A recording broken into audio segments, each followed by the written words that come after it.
पद्मावती चित्तौड़ के राजा रतन सिंह की पत्नी थी और उनकी सुंदरता और वीरता के किस्से दूर दूर तक फैले हुए थे। कहानी की शुरुआत सिंगल द्वीप आधुनिक श्रीलंका से होती है, जहां पद्मावती एक सुंदर राजकुमारी थी। उनके सौंदर्य और गुणों की ख्याति चित्तौड़ के राजा रतन सिंह तक पहुंची और उन्होंने पद्मावती से विवाह करने का निर्णय लिया। रतन सिंह ने सिंगल द्वीप जाकर पद्मावती का हाथ मांगा और दोनों का विवाह हो गया। पद्मावती अब चित्तौड़ की महारानी बन गईं। रानी पद्मावती की सुंदरता की चर्चा दिल्ली के सुल्तान अलाउद्दीन खिलजी तक पहुंची। अलाउद्दीन खिलजी ने पद्मावती को पाने की ठानी और चित्तौड़ पर आक्रमण करने का निर्णय लिया। खिलजी ने चित्तौड़ को घेर लिया और राजा रतन सिंह को ये संदेश भेजा कि वो केवल पद्मावती की एक झलक देखना चाहता है। रतन सिंह ने ये प्रस्ताव अस्वीकार कर दिया, लेकिन अपने राज्य को बचाने के लिए एक रणनीति के तहत पद्मावती की परछाई दिखाने का निर्णय लिया।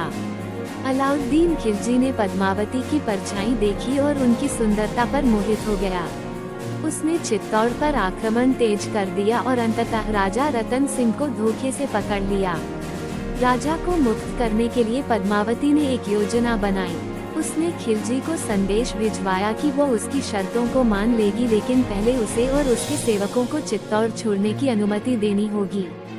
खिलजी ने सहमति दे दी।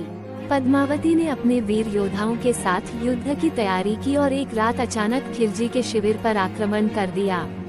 राजा रतन सिंह को मुक्त करा लिया गया, लेकिन चित्तौड़ की स्थिति कमजोर हो गई थी।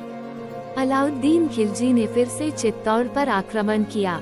जब रानी पद्मावती और चित्तौड़ के योद्धाओं को लगा कि अब हार निश्चित है और खिलजी की सेना उनके किले में प्रवेश करने ही वाली है, तब रानी पद्मावती ने जौहर का निर्णय लिया।